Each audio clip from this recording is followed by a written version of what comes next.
నమస్తే ఫ్రెండ్స్, నేను మీ Sravani. Welcome back to Sravani's kitchen. ఈరోజు మన ఈ వీడియోలో రెసిపీ వచ్చేసి రాగి పిండితో కరకరలాడే రుచికరమైన దోశ రెసిపీని ఈ వీడియోలో మీతో షేర్ చేసుకోబోతున్నానండి. ఈ టిఫిన్ని మనం అప్పటికప్పుడు చేసుకోవచ్చు. క్రిస్పీగా చాలా రుచిగా ఉంటాయి. అలాగే ఇందులోకి క్విక్గా చేసుకునే ఉల్లి చట్నీని కూడా చూపించబోతున్నానండి.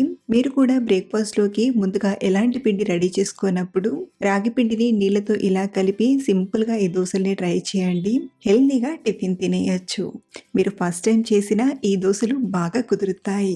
మరి ఆలస్యం చేయకుండా హెల్తీగా చేసుకునే ఈ ఇన్స్టెంట్ బ్రేక్ఫాస్ట్ రెసిపీని ఇంతకీ ఎలా చేయాలో ఇప్పుడు చూద్దాం రండి. ముందుగా రాగి పిండిని కలపడానికి ఒక గిన్నెలోకి ఇలా కప్పు కొలతతో ఒక కప్పు రాగి పిండిని తీసుకోండి. ఇక్కడ నేను ఇంట్లో తయారు చేసిన రాగి పిండిని వాడుతున్నాను. మీరు కావాలంటే బయటకున్న రాగి పిండినైనా వాడొచ్చు. అలాగే ఇక్కడ మరొక విషయం అండి, మనం దోశల్ని మొత్తం రాగి పిండితోనే చేసుకోవచ్చు. కానీ మొత్తం రాగి పిండితో చేస్తే కొంచెం మెత్తగా వస్తాయి. అలా కాకుండా కొంచెం క్రిస్పీగా ఇంకా ఎక్స్ట్రా టేస్ట్గా రావడానికి ఇందులోకి ఒక అరకప్పు సూజీ రవ్వను తీసుకోండి, అంటే ఉప్మా రవ్వను తీసుకోండి. అలాగే బైండింగ్ కోసం ఒక పావు కప్పు బియ్యం పిండి కూడా తీసుకోండి. ఈ మెజర్మెంట్స్తో చేసామంటే రాగి దోశలు హోటల్లోలా కరకరలాడుతూ మంచి రుచిగా వస్తాయి. అలాగే ఇందులోనే ఒక అర టీ స్పూన్ ఉప్పుని, ఒక కప్పు నీళ్ళను తీసుకొని బాగా కలపండి. ముందుగా ఇలా ఒక కప్పు నీళ్ళను తీసుకొని కలిపామంటే పిండి ముద్దలు లేకుండా బాగా కలుపుకోవచ్చు. ఇలా ఒకసారి పిండిని కలిపాక ఇప్పుడు ఇందులోకి మరొక కప్పు నీళ్ళను తీసుకుని కలపండి. ఇలా ముందుగా ఒక 2 కప్పుల నీళ్ళను తీసుకుని కలిపి ఒక 5-10 నిమిషాలు నానబెట్టండి. ఈలోగా పిండి సెట్ అవుతుంది. అలాగే మరో పక్కన చట్నీని కూడా రెడీ చేసుకోవచ్చు. ఈ రాగి దోశల్లోకి మంచి రుచిగా చేసుకుని ఉల్లి చట్నీని చూపించబోతున్నానండి. ఈ చట్నీ మంచి రుచిగా ఉండడమే కాదు, ఒక 5 నిమిషాల్లో చేసేయచ్చు. మరి ఈ ఉల్లి చట్నీ చేయడానికి ముందుగా స్టవ్ ఆన్ చేసి ప్యాన్లోకి 1 టేబుల్ స్పూన్ నూనె తీసుకోండి. నూనె కొంచెం వేడవగానే ఇందులోకి పొడుగా సన్నగా తరిగిన ఉల్లిపాయల్ని ఇలా 1 కప్పు వరకు తీసుకోండి. ఈ ఉల్లిపాయల్ని ముందుగా ఒక 2 నిమిషాల పాటు కలుపుతూ ఫ్రై చేయండి. దీంతో ఉల్లిపాయలు లైట్గా ఫ్రై అయ్యి కొంచెం మెత్తబడతాయి. ఇలా ఉల్లిపాయలు కాస్త మెత్తబడగానే ఇందులోకి ఒక 10 పొట్టు ఒలిచేసిన వెల్లుల్లిపాయల్ని తీసుకోండి. వీటితో పాటు ఒక 5-6 ఎండుమిరపకాయల్ని కూడా తీసుకొని బాగా ఫ్రై చేయండి. ఉల్లిపాయని మరీ ఎక్కువ ఫ్రై చేయాల్సిన అవసరం లేదండి. లైట్గా ఇలా కలర్ మారేంత వరకు ఫ్రై చేస్తే సరిపోతుంది. చివరిగా ఇందులోకి ఒక 2 రెబ్బల చింతపండును తీసుకొని కలిపి స్టవ్ ఆఫ్ చేసేయండి. సో ఇలా ఫ్రై చేసిన వీటిని మిక్సీ జార్లోకి తీసుకుందాం. ఇందులోనే ఒక అర టీ స్పూన్ జీలకర్రను, అలాగే రుచికి సరిపడా ఉప్పుని కొంచెం కొంచెంగా నీళ్ళను వేస్తూ మెత్తగా గ్రైండ్ చేయండి. మరీ ఒకేసారి ఎక్కువ నీళ్ళను వేసినా సరిగ్గా నలగదు కాబట్టి కొంచెం కొంచెంగా వేస్తూ గ్రైండ్ చేయండి. ఇక్కడ నేను చట్నీని మరీ పల్చగా కాకుండా మీడియం థిక్నెస్గా గ్రైండ్ చేశాను.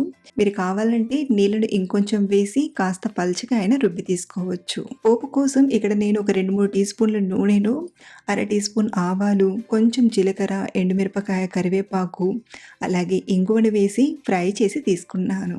ఇలా మనం పోపుని తీసుకుని ఒకసారి బాగా కలిపామంటే బ్రేక్ఫాస్ట్లోకి చట్నీ రెడీ అయిపోయినట్లే. అలాగే ఈ చట్నీ ఏ బ్రేక్ఫాస్ట్లోకైనా చాలా బాగుంటుంది. అంతేకాదు ఈ చట్నీతో మనం రోటీ, చపాతీ తిన్నా చాలా రుచిగా ఉంటుంది. సో ఉల్లిపాయ చట్నీని క్విక్గా ఎలా చేయాలో చూసాం కదా. ఇప్పుడు మనం కలిపి పెట్టిన పిండిని తీసుకోండి. ఇలా ఒక 10 నిమిషాలు పక్కన పెట్టేసరికి పిండి కూడా నాని లైట్గా గట్టిపడుతుంది. ఇప్పుడు ఇందులోకి మరో కప్పు వరకు నీళ్ళను తీసుకొని కలపండి. ఇక్కడ మనం తీసుకున్న 1 కప్పు రాగి పిండికి 3 కప్పుల వరకు నీళ్ళను తీసుకున్నాను. పిండి మరీ గట్టిగా కాకుండా పల్చగానే ఉండాలి. ఇప్పుడు ఇందులోకి 1 టీ స్పూన్ జీలకర్రను, సన్నగా తరిగిన ఒక 2 టేబుల్ స్పూన్ల ఉల్లిపాయ ముక్కల్ని, అలాగే 1-2 పచ్చిమిరపకాయల్ని కూడా ఇలా సన్నగా తరిగి తీసుకోండి. అలాగే కొంచెం సన్నగా కోసిన కరివేపాకును, 1-2 టేబుల్ స్పూన్ల కొత్తిమీర తురుమును, మరో 1-2 టేబుల్ స్పూన్ల క్యారెట్ తురుమును తీసుకొని బాగా కలపండి. మీకు మరొకసారి చూపిస్తున్నానండి. మనకు ఈ పిండి అనేది మరీ గట్టిగా ఉండద్దు, ఇలా పల్చగానే ఉండాలి. పిండి చిక్కగా ఉంటే దోశలు మందంగా మెత్తగా వస్తాయి. ఒకవేళ మీరు మెత్తని దోశని ఇష్టపడే వారైతే పిండిని లైట్గా చిక్కగా కలుపుకొనైనా చేసుకోవచ్చు. సో చూడండి, దోశలు వేసుకోవడానికి పిండి అయితే తయారైపోయింది. ఇప్పుడు మరో పక్కన స్టవ్ ఆన్ చేసి ప్యాన్ తీసుకొని బాగా వేడి చేయండి. ఈ దోశలు చేసుకోవడానికి ఇలా నాన్ స్టిక్ ప్యాన్లో అయినా లేదా సీజనింగ్ చేసిన ఐరన్ ప్యాన్లో అయినా చేసుకోవచ్చు. ముందుగా ప్యాన్కి ఉల్లిపాయతో ఆయిల్ని బాగా అప్లై చేయండి. ఇప్పుడు ఈ పాన్ పైన స్ప్రెడ్ చేయడానికి కొంచెం ఉల్లిపాయ, క్యారెట్, కొత్తిమీర తురుముని ఇలా తీసుకుంటున్నాను. ఇప్పుడు దీనిపైన మనం కలిపిన పిండిని మరొకసారి కింది నుండి పైకి బాగా కలిపి, ఒక్కొక్క గరిటెడు ఇలా పిండిని తీసుకుంటూ పాన్ పైన ఇక్కడ చూపిస్తున్నట్టుగా యాడ్ చేయండి. మరీ ఎక్కువగా కాకుండా ఇలా చిల్లులు చిల్లులు పడేటట్టుగానే తీసుకోండి. ఇలా పాన్ మొత్తం తీసుకున్నాక మంటను మీడియం ఫ్లేమ్‌లో పెట్టి నిదానంగా కాల్చేయండి. ఎక్కువ మంట పైన కాల్చామంటే దోసలు కాస్త మెత్తగా వస్తాయి. కాబట్టి మంటను కొంచెం తక్కువగా పెట్టి నిదానంగా కాల్చేయండి. అలాగే దోస పైన పిండి తడి ఆరిపోయాక లైట్‌గా ఆయిల్‌ని కొంచెం వేసి కాల్చేయండి. ఇలా దోస చక్కగా కాలి క్రిస్పీగా వచ్చాక అంచుల చుట్టూ స్లోగా తీసి పాన్ నుండి తీసుకోవడమే. ఇదే స్టెప్‌ని కంటిన్యూ చేస్తూ మిగతా పిండి మొత్తం దోసల్లా చేసి తీసుకోవడమే.